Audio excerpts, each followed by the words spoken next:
Hello, you have arrived into the vocal hands of Benjamin Boyce, alias the Boyce of Reason, who has conducted several interviews weekly for quite some time now.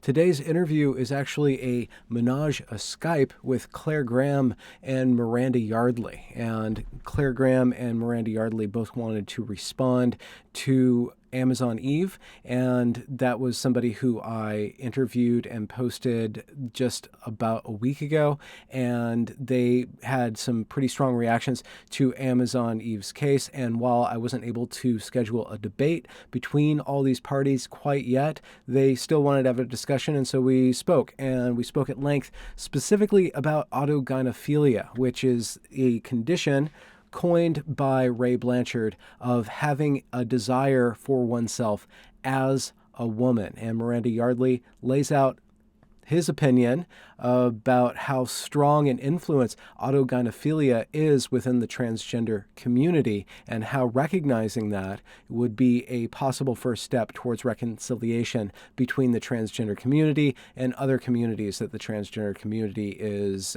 interacting with. So, it's a very strong position, and I'm sure some people are going to very strongly disagree with that, and some people will very strongly agree with that. I, for one, just want to be able to host conversations of difficult issues and let the chips kind of fall and let people watch the chips fall with, as much openness as humanly possible. So, one thing of note, Miranda Yardley does have a YouTube channel of her own linked in the description, and Claire Graham is a very articulate woman. She runs a blog, and that is also linked in the description. That is enough introductions. Let's dive right into this three-way conversation. Okay. Of course, you want to be the center of attention, don't you? I know. Well, I kind of am, no matter where I put myself on the screen. It's Benjamin's show. But here we are together. This is going to be my first menage a Skype, so let's see how this goes. Wow. Did we want to agree framing and parameters before we talk? I understand your concerns. Yeah. Well, okay, so there might be a way for me to set up a direct sort of debate with the person that, so we can have a back and forth counterpoint, but that's not going to happen yet.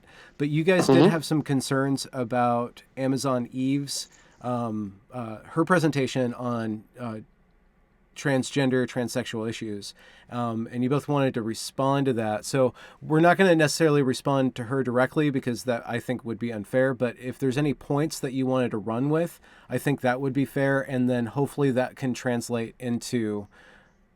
I sent you a huge list. Okay. Yeah, I know. I just got off of I have a phone. Those are my notes listening to the podcast. I mean, from my own point of view, my main concerns was that Eve was framed initially as being the caring, compassionate transsexual who's different from the transgender rights type of thing. My response to that is essentially there's absolutely no real difference at all between what Eve is advocating and arguing and to what transgenderists do. That what Eve is actually doing is trying to claim some sort of transier than thou hierarchy by saying that I'm transsexual, I'm a proper real transsexual, whereas these transgenderists are all LARPers. Essentially, that's my issue. Also, I'm the kind, compassionate and lovely transsexual, to my mind, has an absolutely seething hatred of women. The anti-woman rhetoric at use in that in the video and also on their own Twitter feed is quite something. Claire, did you have a position? Yeah, my main issue with what Eve said is the intersex brains and sort of the interpretation of what happened with John Money and David Reimer. I don't think it was particularly factually accurate. It almost was. And like the history then behind like gender identity and how that came about, because that was all to do with John Money and, well, the Reimer case is the one that's cited, but he did a lot of experiments on intersex children to create his gender identity theory. Okay. And that's where IGM comes from, you know, the idea of operating on the baby's genitals so that they would look like the gender they were going to be reared as. And that targeted intersex conditions. Intersex, yeah. So it would be children who were born with ambiguous genitalia. And how did that? So the more severe end of like intersex. And how did that translate or feed into medicalization of transsexuals? Well, it's because they then have taken it's how it's fed into more like the modern way of thinking about gender identity. So what happened in the cases, like the David Reimer case, was it was a boy who had his penis mutilated and then removed, and then he was raised as a girl. He had his testicles removed as well. He had his testicles removed as well, yeah. And he was left with a hole in his abdomen to urinate from. He was and he was also allegedly sexually abused by John Money to help him to accept his gender. And that became that was the common practice then for a long time. And then, because everyone believed it had been successful, John Money told everyone it was successful. And then what was found out later was that it hadn't been. And in his teens, David Reimer had realised he was a boy. He'd been told by his parents and had reverted to living as a boy. But he had quite a difficult life, and he committed suicide in his late 30s. So then this was then discovered by Milton Diamond, who was the other person that Amazon Eve mentioned in the video. And so he then decided that you couldn't enforce a gender on a child, and therefore gender must be innate, which is where the idea of the intersex brains and what have you then comes from. Okay. It's almost like they completely ignored the evidence, because what was passing for the social conditioning of David Reimer as a girl was pretty much sexual abuse, really. There's a whole load of stuff documented about it. I don't particularly want to go into the gruesome detail of it, because it is absolutely horrific. But it's really dumb. And also this whole idea of innate gender identity is just really dumb. There's a whole class of women who pretty much repudiate the idea of innate gender identity. So there's a number of different intersecting issues here. One is that there is certain people have a very strong distress having to do with their gender, and that is pretty well documented and can really disrupt somebody's life until they figure out how to deal with that. There's different ways of dealing with that, and we've explored those somewhat. There's psychological ways, and then there's medical ways.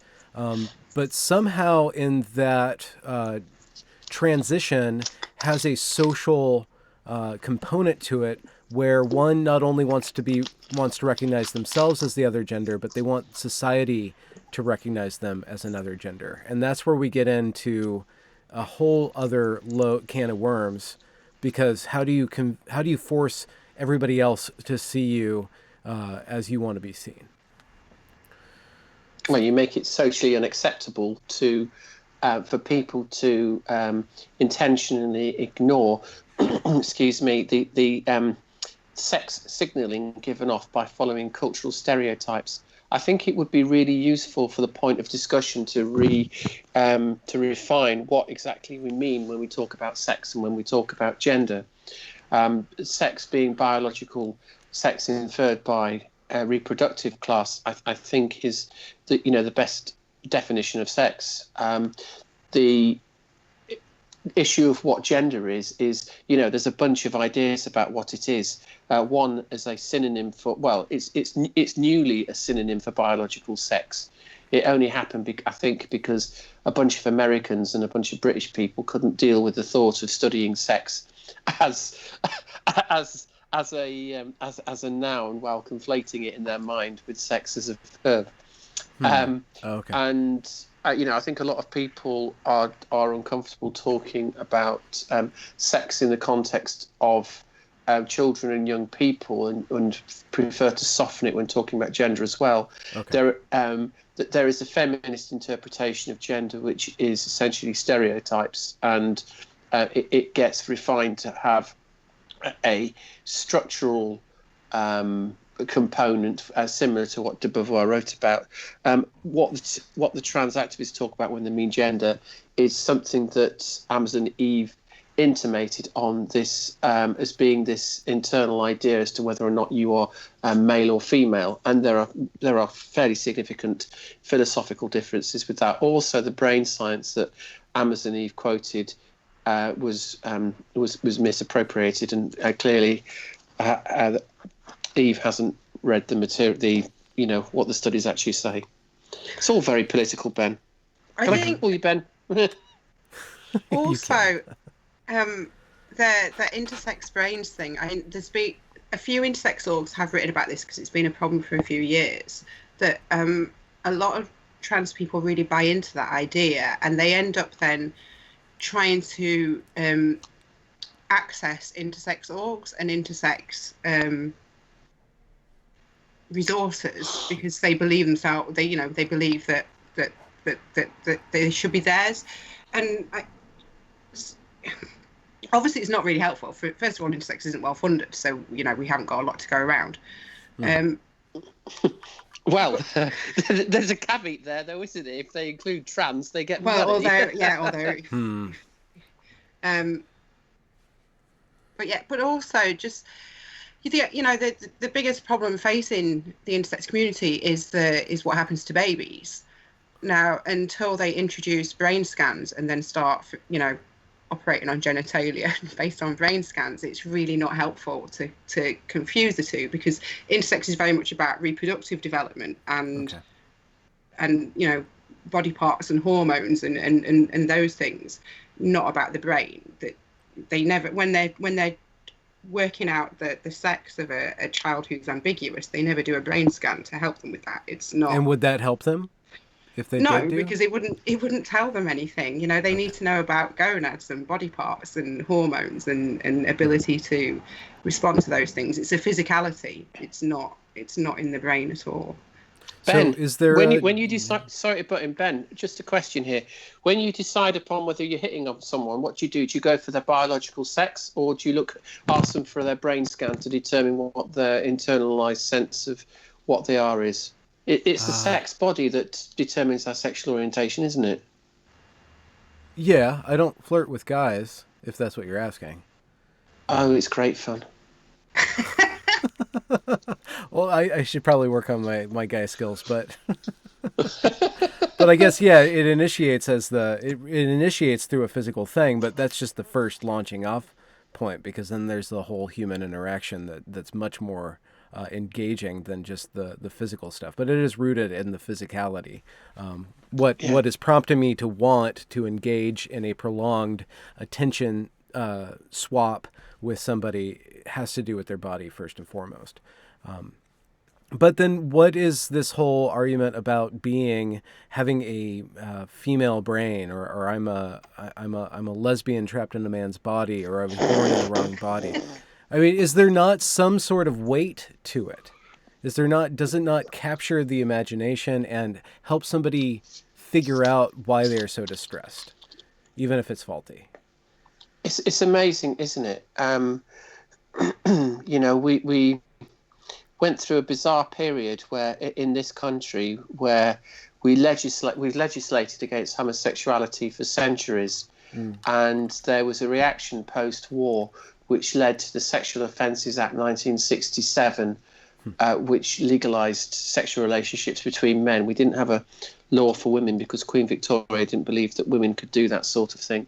And progressively through the 70s and particularly the 1980s, there were seismic shifts in our society which led to the acceptance of homosexuality, and at great cost as well. I mean, there was a lot of controversy, particularly over the AIDS crisis. And having gone through some sort of, breathe relief thing in the 1990s, homophobia's begun creeping back, and there is no movement that is more evangelically homophobic than the trans rights movement, and perversely the LGBT organisations that promote the trans rights outfits. We're in the situation now where lesbians, being homosexual females, are being told that they must accept male-bodied people, men, who are heterosexual, because it's just for 1 minute, if we can agree that there may just be a patriarchy, who heterosexual males are at the top of the tree, and they're mostly white as well, because transgenderism is mainly a white thing. And suddenly these women who have been marginalised and, pretty much the most marginalised group in society, lesbian women, separatism comes easy to them. Before we know it, they're being told that they must include heterosexual men. It's anathema to gay rights, to lesbian and gay rights. Well, not only are they're being persuaded to perceive males as females in order for the males to mate with them in a lesbian way somehow. I don't know how that works, but if they grow up with their lesbian penises. Yeah, I guess that's how it works. You just pretend that it's an inside-out other thing, but it seems they tell the lesbians that it's no different to a dildo. If you use dildos, then why would you not accept a penis, is what they tell lesbians. Which obviously there is a difference between, as a straight woman who has experienced penis and dildo, there's a difference. Is there really a difference? Yeah. I can also vouch that there's a difference as well, but I'm not getting. This isn't being recorded, is it? No, this is totally offline. Actually, no, this is all being recorded. But I should do a child-safe warning beforehand. But it seems like the most vulnerable group right now is young women and lesbians, because young women who are not gender non-conforming are being convinced by society, by these organizations, to change their sex by injecting by progressing through a medicalization routine to become the opposite sex, and then when they don't go through that, then they're being convinced or pressured, let's say, to interact with males. And so it seems like that group is being impacted by this. But yeah, it's only like because lesbianism's being gaslighted out of existence? But why do you think that homosexuality is so hard for the Anglosphere to come in to contend or to accept? Why was it legislated against in the first place, and why does homophobia, so-called, return after a brief respite? I think at the front of it is the trans rights movement. I think that there always has been some moral disgust over homosexuality, particularly by heterosexual people, and I think that the attacks on, to do a proper analysis on the types of homophobia we see today, it would a fairly strong core of it is at the centre of the trans movement. I mean, we even get trans men turning around to gay men saying that, saying things like, I have a boy vag, that sort of thing. It's really. It's like school child stuff. Mm-hmm. But there are other vectors of homophobia in society. Of course, we get the knuckle dragging men. I would also add as well that there are certain vectors within the gender critical movement, or what has become the gender critical movement, that appear to me to be quite homophobic. You think within, I guess, the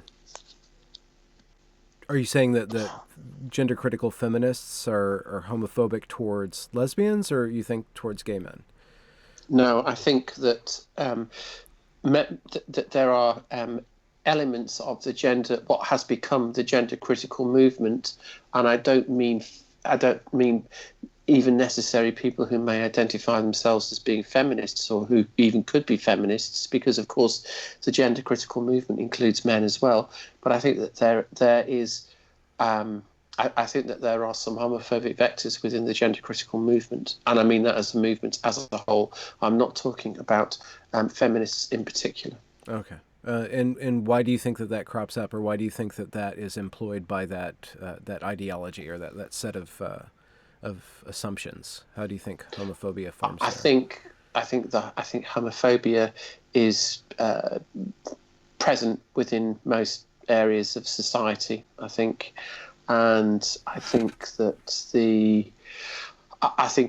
just like any other part of society that is dominated by heterosexual people or has a lot, is mainly heterosexual. Remember that people who are heterosexual haven't walked in the world of LGB in their lives. It's not something that they've ever been part of. Okay. So there's automatic discrimination, you're saying, or ignorance that leads then to some sort of ridicule. It's negative discrimination. I think there's negative discrimination, and it's, I think that it is it's in some ways it's quite difficult to unpack, but in other ways it seems to be quite it does seem to be quite overt. In fact, there are some individuals who are involved with the general gender critical movement who are ironically pretty misogynistic. It's like the whole idea of the gender critical movement is kind of begun to have its wheels fall off now. The clown car has started to fall apart. I care about a lot of people who are involved in the gender critical movement, but it's something that defines itself by what it stands against rather than what it stands for. And I think that inherent in that are problems, because you've got to stand against something. None of that round here. So I think that's the problem. So do you think that going forward, there needs to be a very, a critical taking of stock of what needs to happen, what's gone wrong with the past, and a reinvention of the LGBT and the T community, and a wholesale long-form discourse with the gender critical side and trying to reassemble some sort of rights movement that is actually negotiating the rights between all these different parties? It would be great to burn everything to the ground and start again. I like the idea. I like, things that I like the idea of: one, respecting people's boundaries; two, not telling people who they can and who they cannot love; three, not negatively discriminating against people on the basis of their sexual orientation. Providing it's a sexual orientation that involves consenting adults of an age of majority. Mm-hmm. I think there are issues over boundaries, and I think that the way that a lot of stuff is happening at the moment is challenging boundaries, even though it's not the sort of thing that you would have. It's very subtle and it's very nuanced the way that it's being done. I mean, look at Planned Parenthood. What's been happening there with the use of language in Planned Parenthood, and that organisation is, they kicked out. I think her name's Leanne Wen. They've kicked her out because she wanted to change the emphasis from being purely political to a matter of healthcare. It's a reframing of what the organisation does, and it's considering Planned Parenthood have been through some fairly embarrassing situations. Really, I think it was Stephen Crowder who did that video where he turned up being the world's most unconvincing transvestite, gave a sample of. Was treated as if he was a woman, gave gave a sample of urine that contained indicators. It was taken from a pregnant woman, so it would have made him appear pregnant, and of course that in a man would appear would be an indicator of some sort of cancer, testicular cancer. Yeah. And this is all just waved off. And, you know, it's really problematic, I think, when you're putting ideology ahead of reality. We all swim here in the same pond. Mm-hmm. And I don't think any of this is helping trans people or anyone in particular. Okay, so let's latch onto that. So there is such a thing as a trans person. There is, although I doubt whether or not there is such a thing as trans. That kind of can make sense, because you can have something. There is such a thing as someone that believes in God, for example, without there being a God, or the flying spaghetti monster, without there actually being a flying. So you're saying that trans monster is a belief system, then? I think it is, yes. Okay, and so it's a belief that is established in order to deal with a problem, or is it a belief that establishes a problem in order to satisfy something else? I mean, what is it rooted in if it's just a belief system? Oh gosh, we're going to go down a rabbit hole here, aren't we? Well, no, I asked this specifically because why I had Amazon Eve on is because I interviewed you and I interviewed Dr. William Malone, and you guys both presented very strong arguments against transgenderism and perhaps even transsexualism. And somebody asked me, could you please provide another counterpoint? Because this is part of my reality. I've also had people that have deep psychological distress with their gender. And I think that they need to have some sort of representation, or at least some sort of understanding in themselves, and other people have understanding towards them that can ameliorate their problem without bending over backwards and without sacrificing the rights of other people. So I asked this in earnest for people who have a problem. I think you can probably both guess what I'm going to say is the way to deal with this problem. Burn it all down? It's going to burn it all down. Okay. What transgender ideology does, and it is a belief system. There is an ideology behind transgenderism. At its most basic, it is that trans women are women. The most significant problem in transgender culture is one thing that unites most of them apart from their male sex, and they the one thing that transgender people stigmatize rather than do really what they should do, which is to face it and amongst themselves destigmatize it, rather than being something that they can't even talk about amongst themselves, never mind bring out into the cold light of day. And it's something that I talked about, and that is autogynephilia. I think that if a trans person is going to have a life that is less free of personal conflict, less free of conflict with other people, particularly with women, and generally happier because of a better personal understanding, then they should read Anne Lawrence's book, The Men Trapped in Men's Bodies, and read the second half first of all, the second half of Jane Michael Bailey's book, The Man Who Would Be Queen, and then the first half. Read the second half to see how they relate to it, then read the first half to see understand what the difference is between someone who is gay, who is feminine, what it is from someone who is predominantly heterosexual. So I think that if someone is transgender, if we have a transgender male and they want to have a happier, less cognitive dissonant, more honest with themselves and more fulfilling life, and obtain a level of personal understanding, then they need to understand what autogynephilia is and how it applies to them. But autogynephilia is not the end-all be-all motivation for all transsexuals. I think it applies to pretty much most transsexuals. So there's no aspect of our gender that's decoupled from our sexuality. That's what do you mean by gender? The way that we move through the world, and the way that the world, I guess, moves through us or around us. That substrate of identity. What does that even mean?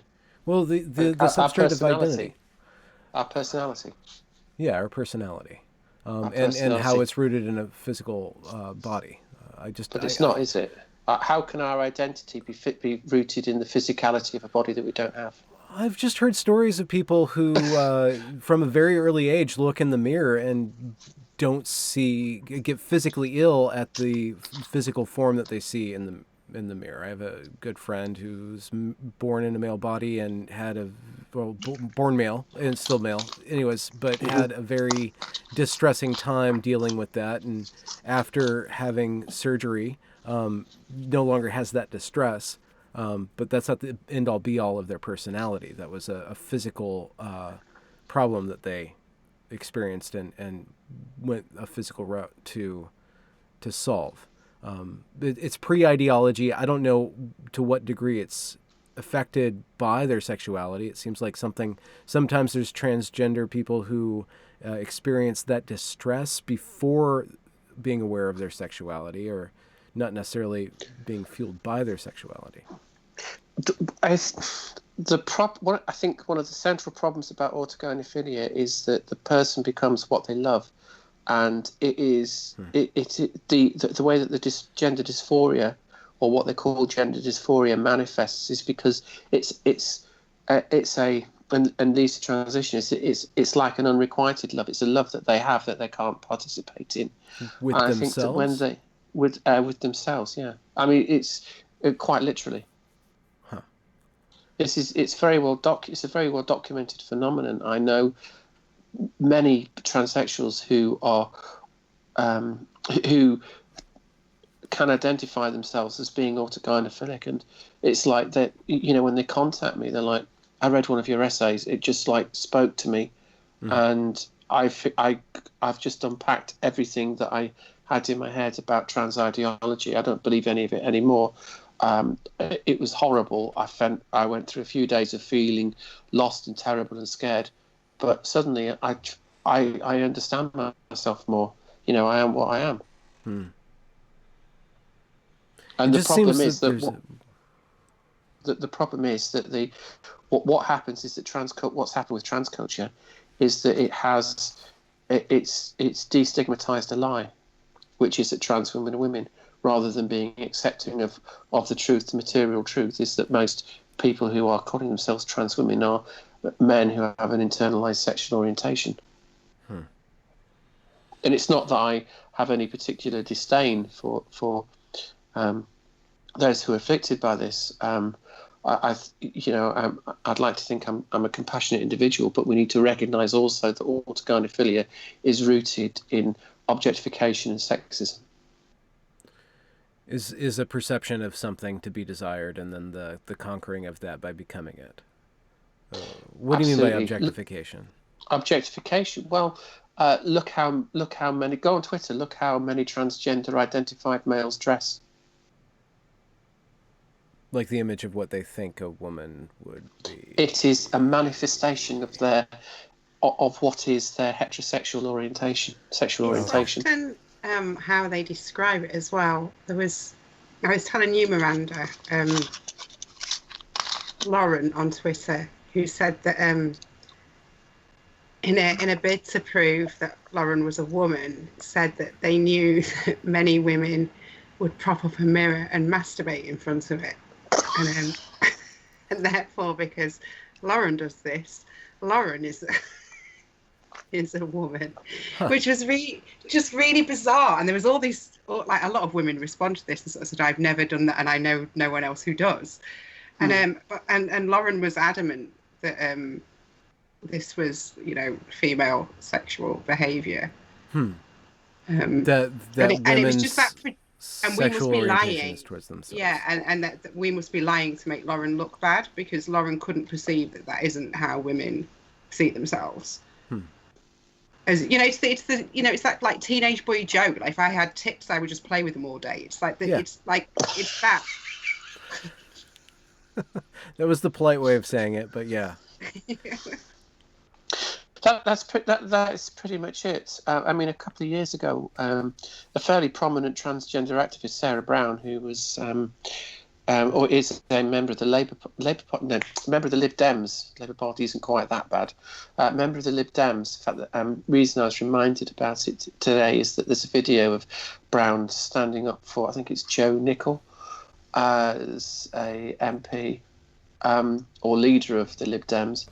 And Brown had put a tweet out a couple of years ago about, was the effect of, it's perfectly normal for women to do what I do, which is to put on my best lingerie and then go and, relieve themselves in a sexy way.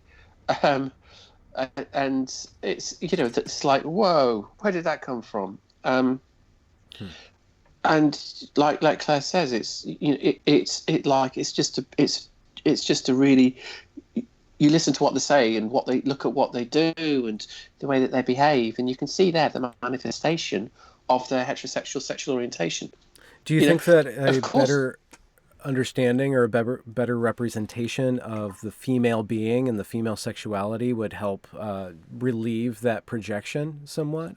If I think these men would understand what a woman is like, really, they wouldn't assume so much about that. I don't think they want to understand, though, do they? I think they're quite happy with their beliefs about what a woman is.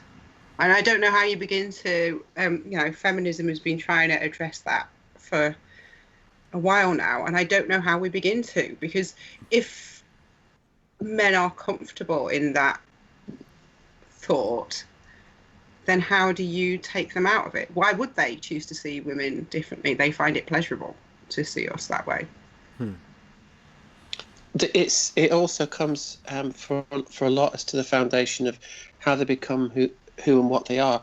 I've done analysis on the writings of a number of prominent transgender activists, and I've got a blog on Andrea Chu, which I really need to finish. And I looked at the writing of transgender characters like Julia Serrano, who's been around a few years, people who've just really entered into this particular sphere, like Andrea Chu, Juno Roche, Sam Rydell, Rachel Williams, trans philosopher, who's almost as good a philosopher as Rachel McKinnon. And almost as good of a cyclist as too? No. They're both psychopaths. And just getting to the point that I wish to make about this is that these individuals, you read their writing and you can see from what they're saying. First of all, they are clearly straight heterosexual individuals straight heterosexual males who are confusing sexy with feeling like a woman.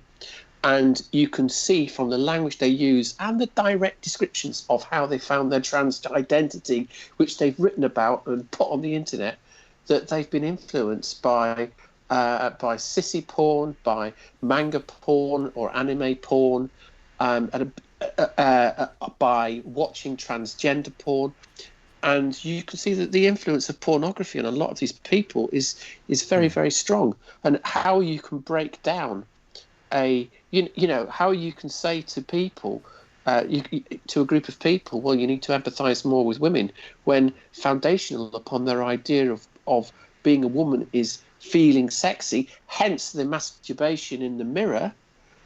It's like, we're a long way from it. It's like we were saying last week, Miranda, we need a men can be sexy too movement. So so they can just do that without having to appropriate being a woman. They can just be sexy men. Well, the thing that's probably not far. It's probably not far off the truth, as long as they're not being as long as they're not being some awful pantomime of what it is to be a woman. Yeah, well, because it's sexist. Well, pornography is pantomime, and once you accept pornography as a foundational circuit of your sexuality, it starts leaching into your personality, I would argue. So the hypersexualization of sex then turns into those the activation of these stereotypes into one's identity. I can see that the concentration of pornography being acted out in one's personality causes them to act in ways that don't really line up with actual lived experience so much as concentrated experience. Yeah. I can definitely tell when someone that I'm spending time with has been influenced by pornography. How so? Well, use your imagination. They can't. Well, there's that. It's the things that they talk about, the things that they do. When they talk about the idea of intimacy is almost terrifying. It's about control. It's about domination. It's about performing a mechanical act, particularly a mechanical act which has essentially is for the pleasure essentially of one person. So, are you taking a strong stance that transsexualism all comes down to autogynephilia? What I'm saying is that I believe that most individuals who are transsexual and or transgender, their motivation for it has a core of autogynephilia. And I can see how people get very offended by that. One, if it hits too close to home, then there's a lot of shame there. But two, to reduce their entire identity or everything that they built their identity on into a sexual proclivity can be pretty offensive. Is there any room for other things that are influencing somebody? And I guess we're only talking about men, because we haven't broached about female to male transsexuals who supposes have how would it sorry, just thinking about like kids, trans kids, and I know that's a controversial term in itself, but like if you took like Susie Green's child, because that started happening quite young, so that wasn't autogynephilia, was it? I would say that was like more sort of homophobia and an inability to accept GNC behaviour that from the parents that then induced probably dysphoria in the child, because they were distressed by their parent not letting them have the toys they wanted and the clothes they wanted. To clarify, I'm not saying that every transsexual or transgender individual is autogynephilic. What I'm saying is that autogynephilia is at the heart of it. In Men Trapped in Men's Bodies, Anne Lawrence writes about children. I spoke to Ray Blanchard about this as well. Ray Blanchard's first comment was that we seem to have some sort of pre-Victorian idea about children, that they don't have any sexual feelings, or understanding of their own orientation when they're quite young. And Lawrence writes in Men Trapped in Men's Bodies about children, about young children dressing up in their mother's clothes or their sister's clothes and masturbating. I think it's a very difficult conversation to have, especially as we are talking about sex in relation to very, very young people. The issue is, this is not a ethical question; it's a scientific question. If this is what it is what it is, and it needs to be recognised and addressed, not pushed under the carpet. We can't. We get ourselves into a hole if we put ideology before science, no matter how difficult that is. Autogynephilia itself, as a paraphilia, is, in the words of Lawrence, very underappreciated. The relationship between the transgender identity and autogynephilia is not as simple as being a woman is my fetish, so I'm going to go off and it's going to be on my mind all the time. It's very nuanced, and it's a very, very clever idea that I would recommend that anybody that's interested in this read Anne Lawrence's essay Becoming What We Love, which really gives a good, compassionate explanation as to what's going on here. I think we also have to remember as well that men who are autogynephilic, they don't ask for it. It's not like that they suddenly decide to do it, that they suddenly decide to become that way. It is something that happens to them through behaviours that happen within that happen within their life and things that they're exposed to. Mm-hmm. So I'm not suggesting that I think we should be compassionate towards people who are autogynephiles, and I think we should try to exercise them understanding given from where this arises. I think it's cruel to lie to people to say that, oh yes, well, you're a woman because that's the way you feel like a woman. And I think it is an outright attack on the rights and the role of and the position of women in society to say that, oh yes, because you feel sexy, you must feel like a woman. I think we have to draw a line. We have to recognise it for what it is. In my experience and of talking to people who are autogynephiles who've come to terms with it, it literally has been one of the most life-changing things that they've ever done. To just accept it. To accept it and work on it. You see, the thing is as well, because of the way that autogynephilia works as an inwardly directed sexual orientation, the partners that the autogynephile has, their sexual partners, can become a prop, which is dehumanizing for the other partner, and it can make the relationships these individuals have very unsatisfying if they don't recognize it, because they're a prop. Mm-hmm. You said something earlier about avoiding the stigma, and I think that's a massive feature with trans activism as well. It's like the not wanting it to be labelled as a mental health condition, rather than addressing the stigma surrounding mental health. They would just rather not be put under that umbrella. Absolutely. When that movement, or when a movement towards doing that started happening a few years ago, my position, I was very public in what I said. It was like, you absolute moral cowards. You should be working to destigmatise mental health problems. For fuck's sake, most of you appear to have fairly evidenced mental health problems. Yeah. That mental health problems appear to be comorbid with a lot of, within a lot of people who claim to be transgender.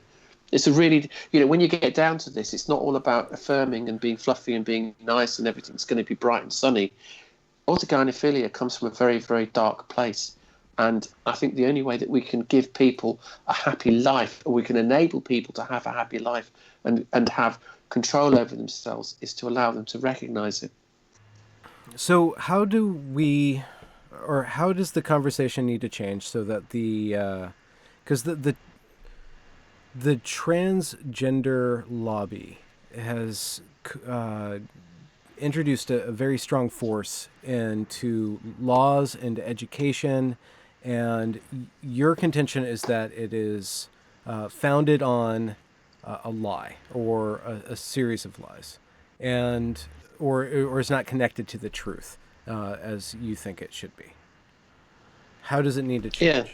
Or how did it get to there, and how can the conversation be changed around that? Well, the first thing is, I think, as a civil rights movement, by essentially legislating for something that's not true, I think it's unstable. I don't think it will last. I think it will breed resentment, and it will breed more discrimination towards people. I think if we want to seriously address transgenderism, if we want to seriously address transgenderism and where it all comes from, then it's the community itself that needs to be that needs to accept this. This is not I can keep talking about the things that I can talk about. Claire can keep telling transgender people that they haven't got a female brain and they're not magically intersex and there aren't 73 genders and a whole coterie of ponified, porny sexes that people can get themselves into. Life just doesn't work like that. It is a cultural problem within trans culture, and I think that I think that the problem is that culture grows up in a very sexualized, male-dominated and male-dominant environment. And, these people have come from quite a dark, lonely place to find each other online. And what they talk about is their identity of themselves as a woman. And it's very difficult for them to do that. But they find it, they find the voice within those groups. And then they go through the process of what autogynephobia does to them, and then they may decide to transition. And they think that if they've got children, they can call themselves mum. They think that on some level that they're women. They think that they have a female brain, and they've just bought into a really, really damaging ideology. And I think that the ideology needs to be challenged. Too much of the scientific work into this is politicized. We saw quotes in the Amazon Eve video of Amazon Eve claiming that transgender brains show that they've got female structures in the brains. That's not actually true. What happens is that areas of the brains are, and these are done through MRI scans on live people, not cadavers, which goes to show how much of the literature Amazon Eve has actually read. These are not cadavers; these are real people, because you can't infer an awful lot from looking at dead people, but looking at living people, what the brain scans show is detected sexual orientation, and whereas in men, the orientation towards other men would be taken as being feminized, because normatively males are attracted to females and females attracted to males. So their brain structure, where it shows sexual orientation, would be a pattern that would be attracted towards females and accordingly feminized, because it's what you'd expect to see in women. Likewise, you see masculinized brain structures in women who take testosterone, trans men. And these types of brain structures changes reflect the sexual orientation. Now, if there were such a thing as a transgender brain, if there were such a thing as having a innate gender identity and some sort of gendered brain, I would expect to see some sort of reaction within the class of women who have complete androgen insensitivity syndrome, in that their body does not react to testosterone, so they're XY, they have vestigial testicles, but their bodies don't develop as male bodies. They look. Correct me if I'm wrong, Claire, but they look like any other girl when they're born. Mm-hmm. And it's only as they get older that they have this. They live through this horror of first of all realizing that their periods haven't started, that the body's changing, not quite, probably not quite the same way as other girls do. They go and see the doctor. And then, they're put through the absolute horror of a karyotype test showing them that they're not the sex that they thought they were. And it's cases like this that are being used by trans people to argue for intersex. The point that I'm trying to make is that case women, they're just like women, just like any other woman. They might be a bit taller. They don't have necessary. I don't think they have body odor. I think they have more breast growth. They have no body hair. No body hair. No body hair. Yeah. Of course, no uterus, and may need some sort of reconstructive surgery around the genital area. But you wouldn't think they just look, behave, act like women. To my knowledge, there is a single case of a case individual asking to transition to the opposite sex, and that individual was attracted to women. Again, these women attracted to men usually. Mm-hmm. I think it's worth pointing out, as far as I know, I've looked into obviously a lot about reproductive development and hormones, and the only paper I could find that talked about the development of sex differences in the brain in utero, so that we know aren't affected by nurture, occur at the same time as reproductive development, so when the genitals are developing and gonads, and it's driven by the same hormones. So if you are born looking unambiguously male or female, your brain structures, the sexual differentiation happens in the brain at that time, will be exactly as your genitalia is. It will be unambiguously driven by those hormones, which a lot of the again, which is why this sort of the brain intersex thing isn't very useful, because you're talking about from a DSD point of view, it's it's congenital, it's something you're born with, rather than something that might be influenced by outside forces. Well, it just seems like there's no good news for people who have bought into this as the answer to their problems, unless they recognize that there is a sexual component, the autogynephilia, that's fueling this. If people want to avoid that designation or that answer, then they have to buy into this gender ideology. That says that they are in the wrong body and that society needs to change around them. And they can do that from very amicably proceeding down that path, or very activistly doing that. It seems very distressing to trans activists that they're having to convince people. I think that's where, I know we talk about like the narcissistic rage, but I think it's you're trying to convince people of a lie that you're probably not even really convinced of yourself, which explains, I think, a lot of their anger and aggression, because how else do you guard that kind of thing, and how else do you enforce it on people? And I think that's quite sad for them. Whereas if they were able to accept who they were, and if we were able to accept who they were and why, then I think they would feel a lot less distress as well within themselves. Look at the reaction of Amos and Eve at the beginning of the video, where they describe themselves as female. I don't think they believe that for the minute. It was like, I'm successful, insurance, paralegal, yada yada yada, female. But it was like female, as if it was like kind of pushing it to the edge to see if they could just try to slip it over there. I think it creates, you got conflicting ideas in your own head. And I think that is a huge difficulty for people, because it's what's going to happen? It's always going to be broken. Yeah. And I don't think it makes transgender activism a very happy place. There's not, you can't have a laugh about anything, because they're just waiting for the next trigger. Sense of humour is bypassed. I used to make the joke that the first thing that got removed when you became transgender was your sense of humour. Ouch. Well, I mean, you try. They'll laugh at people's misfortune, but where's the humour?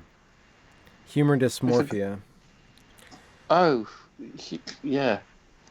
Yeah. It's a very serious problem.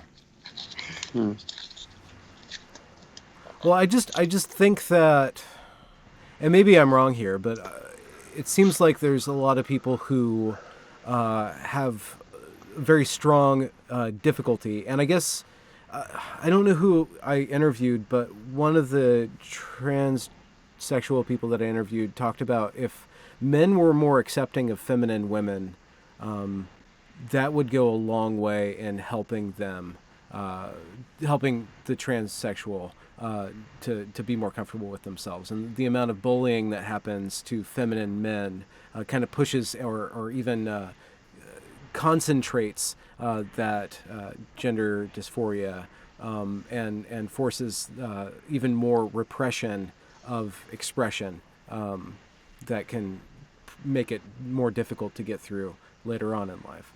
So I think that part of what I'm trying to say is that if men understood the power that they have over men, it might help alleviate some of the problems that rise up later in life and as people develop into men. Nice idea, but it begs the question that trans women are feminine men. Most of them aren't. Most of them are unremarkably masculine. A fair number of them are pretty hyper-masculine. A bunch of them have been, it's like Fallon Fox. Before Fallon Fox decided to transition so he could fight women, and beat them up and break the skulls. He was in that demure feminine profession of being a Navy SEAL. You know, it's like there is a lot of hypermasculinity. Again, Mal Lawrence has written about this. I think that the problem is that the way that trans is framed to men who are confused, who become confused about what this is. It doesn't give them a get out. They get backed into a corner, and they've got nowhere else to go. What do you mean? How it's framed? How is it framed? That they're actually women. You're a woman. Autogynephilia doesn't exist. You're a woman. Embrace the woman, girl. It's always, you look great, girl, which is pretty creepy. I don't like seeing middle-aged men calling each other girl freaks me out. But you're saying that we should accept them for who they are. I think we can be compassionate. I think we can be compassionate without recognising that men are women. Lying to people isn't compassionate. It's the opposite of the truth, isn't it? I don't think it works out in the long run. So they're caught between a rock and a hard place. Or we're caught between a rock and a hard place, really, aren't we? What do we do? Where do we go from here?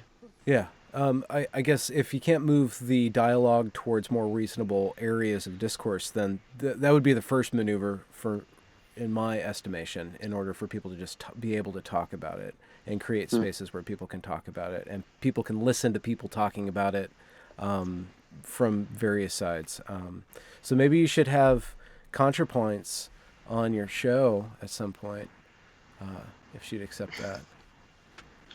I'd accept it. I don't know if it would happen, but I would very happily speak to ContraPoints. I'm sure Claire would as well. I'm sure you'd have a great time there. So I have to comment. I've watched ContraPoints videos, but I find them quite difficult to get through. I don't like that style of, because I'm really like when I'm involved in arguments about this, because I really am like got involved to talk about sort of DSDs and how that felt. So I never really like the philosophy and the when it all gets really meta. I can't be bothered, to be honest. I just want to talk about the practicalities of it, because that's what's important to me. But equally, if you wanted us to do it, Miranda, I would. I'd bring a lot of crisps and just eat, probably, and watch. Miranda, have you done any response videos to ContraPoints? Because they are the #1 trans voice right now, at least on the YouTubes, if not in other areas. No, I haven't. My idea of making videos is sitting with one of my best friends with a load of Monster Munch and some bottles of wine and talking shit for a couple of hours and having a really, really good laugh, which is what we do. I have no idea what Monster Munch is. It's like eating acid. Flavoured corn snacks, I think, is the best. Like Cheetos, but like made with vinegar instead. Okay. The thing about ContraPoints, I dig the high production values. For someone who, though, has a degree in philosophy, I find the argument style is very misleading, and often straw mans quite a lot. The argument against radical feminism, I thought was it just played into every single stereotype, because ContraPoints is full of stereotypes. The video that was done on autogynephilia was essentially autogynephilia doesn't exist, and then 25 minutes of ContraPoints essentially parading their autogynephilia for the world to see, and it was just like, it's a really it's a really interesting idea. It's a really interesting idea to play with, and you will as you get to understand more about it, you get to understand trans people more. What you said there, Claire, about everything being a bit meta, it's just a substitute for being able to make a coherent argument. Read anything written by Rachel Williams, and it's like, there's a bunch of concepts thrown in there that are just irrelevant to the argument in hand, really. I've spoken to Rachel Williams on Twitter, and I just found it was there were lots of strings of it's going to make me sound really thick, but there were lots of strings of sentences with really long words, and I knew what all the words meant, but I couldn't make them make sense to respond to them. I just didn't understand, and I felt like maybe there were being wild leaps made that I wasn't making, and that's why I couldn't engage with it. Yeah, he did the same with me. I couldn't understand a word of it, and I studied the discipline. It's what it is. It's just obscurification. The argument and the debate that we need to have about this can be discussed and talked about in plain language that anybody can understand, and it needs to be, because this is something that's affecting a lot of people. Mm-hmm. It's affecting a lot of people. Remember that that this is not just affecting the men who transition; it affects their families and their children as well. Mm-hmm. And it's a really big deal. You've got children who are, in essence, losing their father. Mm-hmm. And coming back to what I mentioned in the last video about a death, the family, they lose a family member who becomes someone else, someone that, to be blunt, they just won't recognise. Mm-hmm. Mm-hmm. Dave, who liked to play golf and occasionally go and drive a cart around a track at 140 kilometres an hour, now has his nails done every Saturday and prances around in a pink tutu. Extreme example, but you see where I'm going with that. And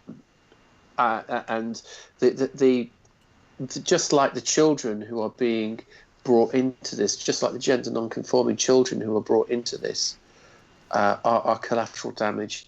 The children and the women who are affected by this are collateral damage as well, and it's going unrecognised. And certainly within the trans community, who think, oh yeah, my wife's being a bitch, she's got a court order out against me because because I want to be called mum.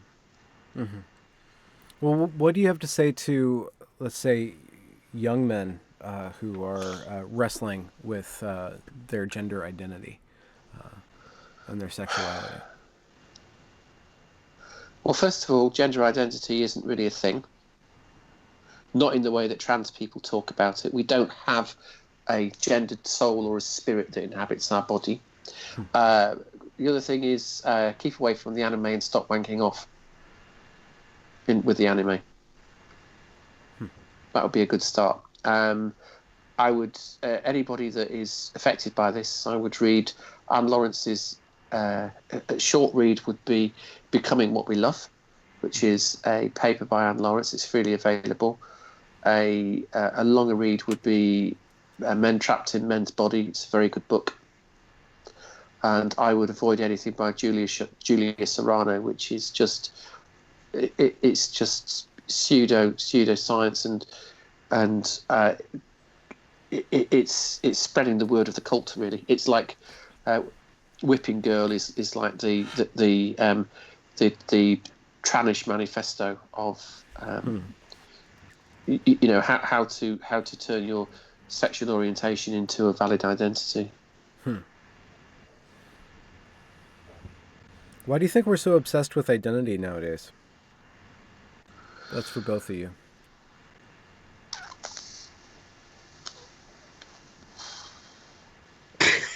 Is it not enough to be a miller or a baker or a laundry person? What's the miller? A miller, the guy who used to mill the grains back in British times. Make flour. Windy Miller from, was it? Yeah, from Trumpton. Chigley. Oh, Trumpton. Yeah. I don't know. It's all identity politics, isn't it? And it just feels like everyone wants to... It's so contradictory. Everyone wants to belong to a group, but also everyone wants to be like that group to be them. They want to define that group in themselves. Yeah. Yeah, because it's like you see, you know, women as a social group, they have a life experience that bonds them. You know, if you're a woman in Brixton and you go off to South America and meet a woman in a remote village of people that's never been met before, there are certain life experiences that you will share with that woman over the way that your body works. You know, and the as human beings, our group identity with the people that we know, the people we hang out with, our demographic our social demographic on many levels that helps us define and find our place is very important. You know, having a group of people that we feel comfortable with is very important, and taking us away from that, you know, it's isolating and it's distressing. You know, like think about any cultural group, like goths, for example. You know, a goth goes into a goth club. This is not a joke, by the way. A goth goes into a goth club, and you know, you get on. You'll be able to talk to the people there about various things, like, you know, what it's like wearing black every day. Isn't Robert Smith wonderful? And how you never smile in front of your mum, that sort of thing. You take someone that's involved in something like that and take them away from it, and they're completely isolated. You know, they ain't going to want to hang out in a bar full of normies or a sports bar full of football fans. I think one of the problems is that the identity is now preceding the group membership. So what is actually happening is it's resulting in conflict because people are insisting on inclusion into a social group to which they have absolutely no relationship or lived experience. You're putting heterosexual men in groups with women, some of who have been through awful things with heterosexual men, or just want to get away from heterosexual men, like their husband, for an evening, and suddenly they can't do it. And I think that a situation like that is always going to create conflict. That's brilliant. Identity precedes a social group, whereas before it was forged by the social group or within the social group or in relationship to the social group. Now it's your pass into the social group, and it bypasses the social group by becoming a pass. It bypasses it. You're kind of getting in without the credentials. You have a false passport, quite literally. Mm-hmm. The thing is, as well, people don't even like the group when they get in there. Like, I don't. Last time, because then they just want to change it to be like whatever. It reminds me of that whole the gaming community was infiltrated by some people who had a political agenda, and they went in, tried to take it over, and then change it into their community. And it just happens over and over and over again, where these people want access to this community. Grass is always greener, and then they get over there, and then they start tearing up the sod and planting a bunch of thyme or something like that. Sounds a bit too Dungeons and Dragons for me. Are you not into gaming, Miranda? I played Dungeons and Dragons once, and it was terrible. I was so disruptive. I was absolutely creasing myself. I couldn't keep a straight face, and everyone was just so, you know, it's like, but I'm a goblin.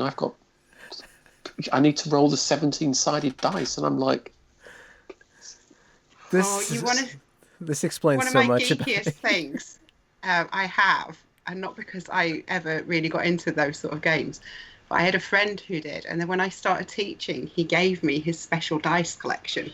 So I have awesome. I have the nerdiest collection of dice, which people assume then that I'm really into Dungeons and Dragons. But I have like 100-sided dice and everything. I've got the lot. If you need dice. Wow, that's amazing.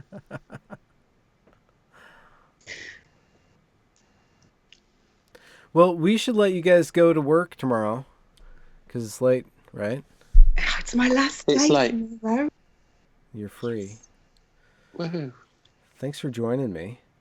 It was a pleasure. Yeah.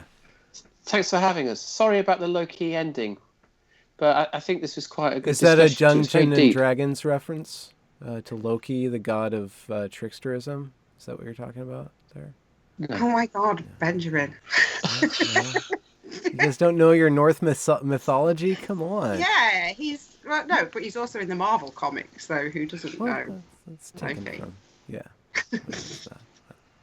Thanks. It was a very deep discussion. Yeah. Again. Thank you. Yeah, once again. And this time I'm going to totally tell everybody about your YouTube channel. Claire, you don't have a YouTube channel yet, but you're on No, I just Miranda's. go on Miranda's. Yeah, Okay. I have my blog though. Okay. So you can give that a plug. And no more MLK Twitter. Voice. Both of you guys. I just get to hang out with all the rejects from Twitter. This is wonderful for me. You and Megan Murphy. Think about it. What's actually happened here is all the dissenting voices have been taken off. Yeah. That's a real problem. Has Megan- Ray Blanchard gone as well? Not Someone yet. told me. Not yet. Oh, I thought he had. It was just for a few hours, and it caused quite a stink. He wrote the book, didn't he? And he mentioned something about it, and it's like, yeah, it's absurd. It's absurd. They go. It's really weird that how Megan Murphy's transformed. I really didn't like the way that Amazon Eve was slating Megan Murphy. When I first started being really, really public about this years ago, she contacted me and was like, "I'd really like to speak with you to go on my website." And I was like, "I'd love to do it." And she was so generous with the time and making the thing happen. And I really like Megan. And one of the takeaways I got from Amazon Eve's video with you is that I don't really think Amazon Eve likes women very much. That's what we were just saying, isn't it? They don't like the group they want to be in. No. Which is terribly, terribly ironic, considering what they've done to themselves. I will. You know what? I'm going to try to set up a discussion between you two or you three, and you guys can get into it or not get into it if that's a thing that can happen in a reasonable way, where discussion and back and forth can be had, and maybe disagreement can just stand there for other people to describe. But I think that would be a really fruitful, possibly fruitful conversation.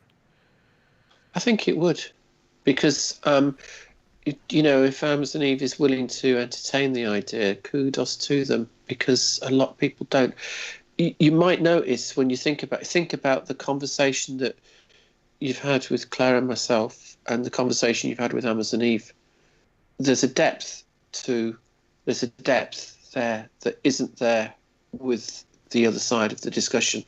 I think, and I think that's important. Thank you so much. I'm being political, but yeah, let's wrap it up. Let's wrap it up. Is that a cut? Are we off camera?